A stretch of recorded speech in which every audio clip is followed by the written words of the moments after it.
El Señor esté con ustedes. Con tu espíritu. Lectura del Santo Evangelio según San Marcos. Gloria a ti, Señor. En aquel tiempo se acercaron a Jesús los fariseos y algunos escribas venidos de Jerusalén, viendo que algunos de los discípulos de Jesús comían con las manos impuras, es decir, sin habérselas lavado. Los fariseos y los escribas le preguntaron: ¿por qué tus discípulos comen con manos impuras y no siguen la tradición de nuestros mayores? Los fariseos y los judíos en general no comen sin lavarse antes las manos hasta el codo, siguiendo la tradición de sus mayores. Al volver del mercado, no comen sin hacer primero las abluciones y observan muchas otras cosas por tradición, como purificar los vasos, las jarras y las ollas. Jesús les contestó: qué bien profetizó Isaías sobre ustedes hipócritas, cuando escribió: este pueblo me honra con los labios, pero su corazón está lejos de mí. Es inútil el culto que me rinden, porque enseñan doctrinas que no son sino preceptos humanos. Ustedes dejan a un lado el mandamiento de Dios para aferrarse a tradiciones de los hombres. Después añadió: de veras son ustedes muy hábiles para violar el mandamiento de Dios y conservar su tradición, porque Moisés dijo: honra a tu padre y a tu madre. El que maldiga a su padre o a su madre morirá. Pero ustedes dicen: si uno dice a su padre o a su madre, todo aquello con que yo te podría ayudar es corbán, es decir, ofrenda para el templo, ya no puede hacer nada por su padre o por su madre. Así anulan la palabra de Dios con esa tradición que se han transmitido y hacen muchas cosas semejantes a esta. Palabra del Señor. Gloria a ti, Señor Jesús.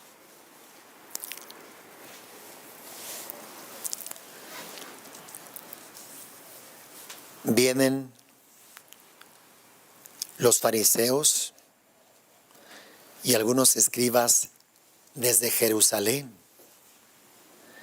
Jesús está en Galilea, posiblemente en Cafarnaúm, y solamente vienen a espiarlo. Quieren encontrar algo de qué acusarlo. No lo quieren. Internamente, pues de seguro que sienten celo, sienten envidia y quieren encontrar algo de qué acusarlo, algo para ponerlo en mal delante, pues, de los sumos sacerdotes, de los escribas y de los más fariseos y de todo el pueblo.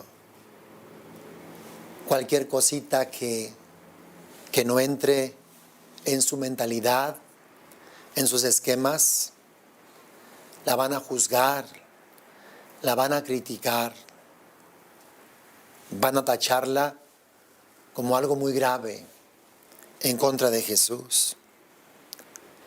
Y lo primero que encuentran es, dice, viendo que algunos de los discípulos de Jesús comían con las manos impuras, es decir, sin lavárselas, los fariseos y los escribas le preguntaron: ¿por qué tus discípulos comen con manos impuras y no siguen la tradición de nuestros mayores?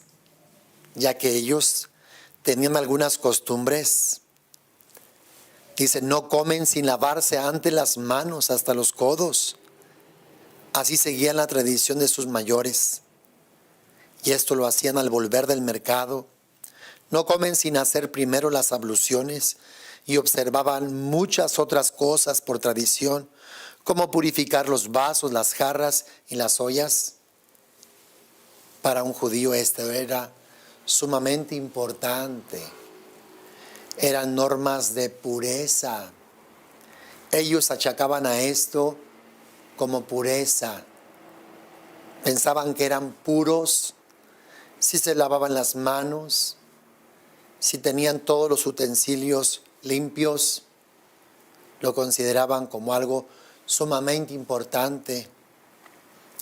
Y los discípulos de Jesús no se habían lavado ni siquiera las manos. Ellos consideraban como un grande pecado, y Jesús, que era su maestro, pues recaía sobre él la culpa, la condena de aquella grave falta.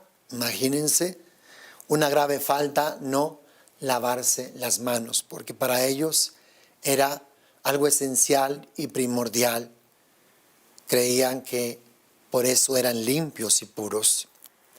Jesús les va a responder: qué bien profetizó el profeta Isaías sobre ustedes, les dice: hipócritas, cuando escribió: este pueblo me honra con los labios, pero su corazón está lejos de mí. Escribas y fariseos estaban poniendo la atención en lo externo. Claro que no está mal estar limpio, buscar la limpieza, la pureza, ser higiénico, pero no es lo más importante, no es lo esencial. Lo esencial es el corazón. Ahí sí que ni qué, ¿verdad? Hemos de buscar tener un corazón limpio, un corazón puro, un corazón recto, un corazón sin engaño, sin doblez, sin mentiras. Y esto es lo que Jesús les va a decir, que ellos lo honran, ¿verdad?, con los labios, simplemente de fueras. En el corazón no hay nada, no hay verdad, no hay sinceridad, no hay rectitud, no hay ecuanimidad. Dice: es inútil el culto que me rinden, porque enseñan doctrinas que no son sino preceptos humanos, y ustedes dejan a un lado el mandamiento de Dios para aferrarse a las tradiciones de los hombres. Escribas y fariseos han inventado un montón de normas, de reglas que pueden ayudar, que pueden servir, pero que no son lo esencial, no son lo primordial. Imagínate inventar reglas que anulan el mandamiento de Dios. Eso es gravísimo. Como si nosotros fuéramos mejores que Dios, como si pudiéramos enseñarle a Dios algo. Pues no, Dios es el que nos enseña, Dios es la sabiduría. Nosotros hemos de acatar, de obedecer, de someternos a la voluntad de Dios, a la palabra de Dios. Es la que marca la norma de vida. Si alguna costumbre y tradición está por encima de un mandamiento de Dios, claro que queda anulado, claro que queda descalificado. Está primero lo que Dios manda, lo que Dios dice, el mandamiento de Dios.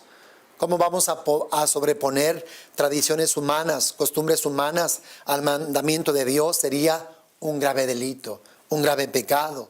Y eso es lo que estaban haciendo los escribas, los fariseos. Y esto es lo que Jesús les va a echar en cara.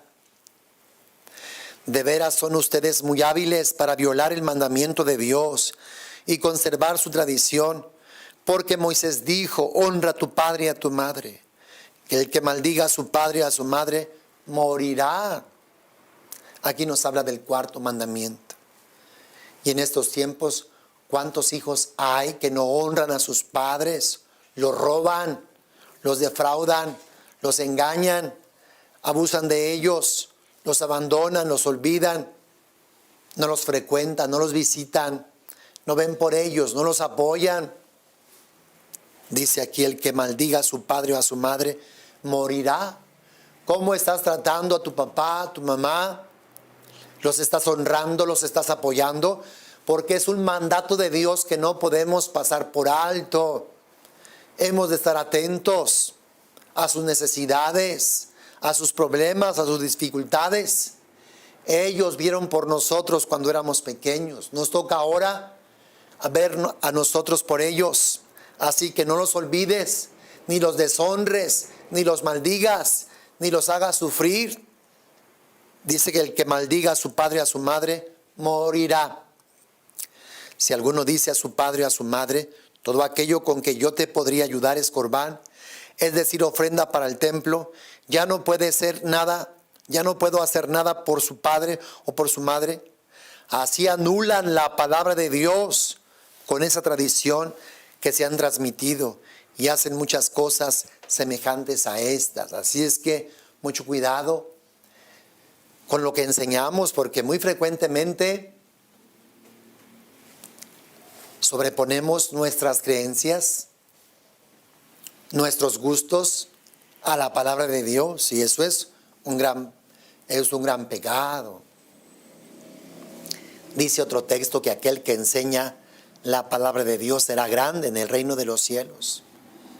Pero aquel, ¿verdad?, que tergiversa y que tuerce, pues así le ha de ir.